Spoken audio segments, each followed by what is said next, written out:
नमस्कार मंडळी, वासंतीज किचनमध्ये तुमच्या सर्वांचं खूप मनापासून स्वागत। आज आपण वडापावच्या गाडीवरती जसा वडापाव मिळतो ना तसाच एकदम झणझणीत वडापाव घरीच बनवणार आहोत।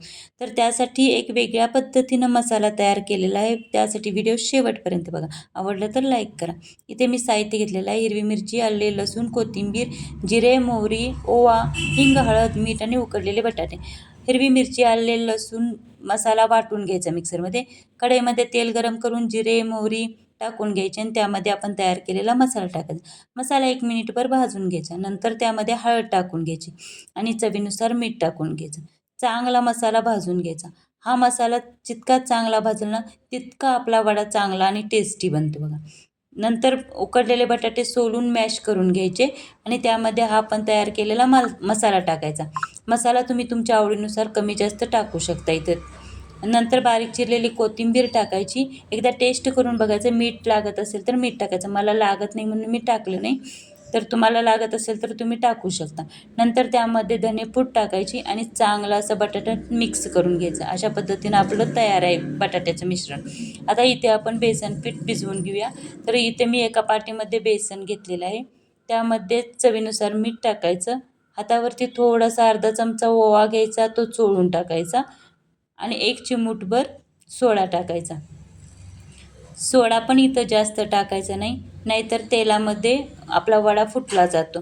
त्यामुळे सोडा पण थोडासाच टाकायचा, 1 पाव चमचा होईल एवढ्या मिश्रणाला मी टाकलं आहे। आता त्यामध्ये थोडं थोडं पाणी घालत आपल्याला हे पीठ भिजवून घ्यायचं आहे। पाणी एकदम टाकू नका, पीठ पण पातळ झालं तरी वडे चांगले सोडता येत नाहीत बघा तेलामध्ये। अशा पद्धतीनं पीठ भिजवून घ्यायचं।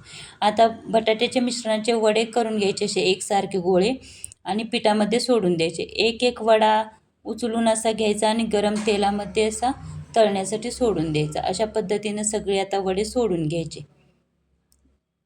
सोडल्यानंतर लगेच वड्यांना हलवायला जायचं नाही किंवा पलटी करायला जायचं नाही बघा, नाहीतर वडे आपले खाली चिटकून फुटले जातात। थोडंसं असं तळाला फुगून वरती असे आले ना की मग पलटी करायची।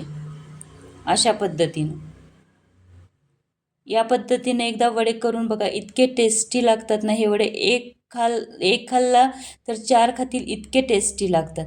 खरपूस असे आपले वडे तयार करून घ्यायचे। अशा पद्धतीनं कलर आला की काढून घ्यायचं, मस्त असं गरमागरम वडा। आता त्यातच थोडासा चुरा करून घ्यायचा। या चुऱ्याचं तुम्ही चटणी पण बनवू शकता किंवा असाच चुरा पण खायला खूप छान लागतो। या पद्धतीनं चुरा तयार करून घ्यायचा। आता आपला चुरा तयार आहे, तर त्याच तेलामध्ये आता आपल्याला हिरवी मिरची तळून घ्यायची। वडापाव आहे म्हटल्यावर हिरवी मिरची तर लागणारच ना, एकदम मस्त अशी तळून घ्यायची बघा। त्याच्यावरती थोडंसं मीठ टाकून घ्यायचं।